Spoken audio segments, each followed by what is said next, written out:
बरी एक विचारू काय? काय विचार की? माझ्यावर लग्न करणार काय? तुझ्याशी आणि लग्न?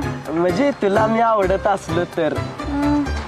बर ठीक आहे, मी विचार करून सांगते, पण मी नाही म्हणली तर वाईट वाटून घेऊ नकोस हा. आईला बघितलं का, एवढी सरकार नोकरी लागल्या पोराला आणि पोराला म्हणली माकर तोंडिया. खरं बोलली. म्हणजे परत लग्न झालं का पोपट झाला असता, ती आता बोलली ती बरं झालं. पप्पा मला माझी सरकारी नोकरी बघून येणारी पोरगी नको आहे, मला खरं प्रेम करणारी पोरगी पाहिजे.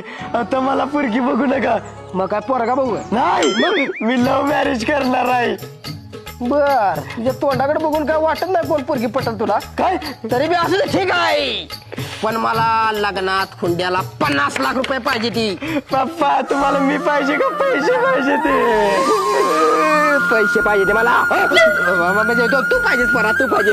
बरोबर पप्पा, मी आता लव्ह मॅरेज करणार आहे आणि जी पोरगी माझी सरकारी नोकरी न बघता मला पसंत करेल तिच्यावरच लगीन करणार आहे. काय करायचं करता बघ तताच. चुकताय कुठे? चुकून झालं, चुकून झालं.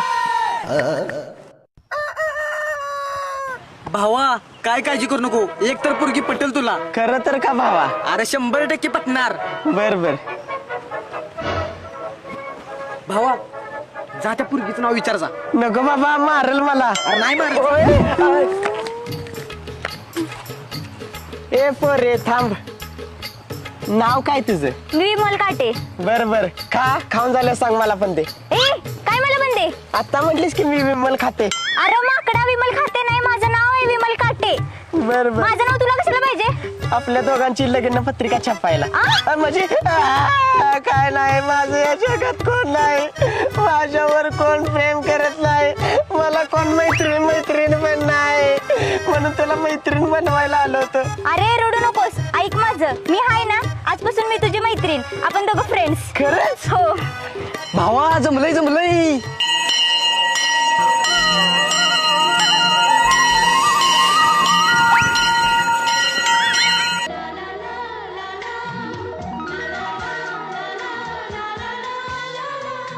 काय बी म्हणा, नोकरी असावी तर सरकारी. आता माझं पोरगच बघा फौजदार झालं, लाईफ शेअर झाली तिची आणि माझी बी. अहो पुरींच्या बापाच्या लाईनी लागते ते घरला, माझी पोरगी करा म्हणून. कराय बघा, सरकारी नोकरीशिवाय काय नाही बघा. नाव केलं पोरानं तुमचं. तुमच्या पोरात तोंडावली धड माशी उठत नव्हती, त्याच्या तोंडाकडे बघून वाटत नव्हतं तो फौजदार होईल, सरकारी नोकरी लागेल. तुला काय मलाच वाटत नव्हतं? अरे सगळ्याच्या वाटत नव्हतं कसं? माझं पोर काय ती अभ्यास करत होतो, जन्मजात हुशार होतं ती. राखेलच्या दिव्याखाली बसून डांबाखाली बसून अभ्यास करत होतो ती. अहो पण तुमच्या घरात लाईट आहे की? अरे सकाळच्या लाईटीची बचत व्हावी म्हणून रस्त्याला डांबाखाली अभ्यास करत होतो.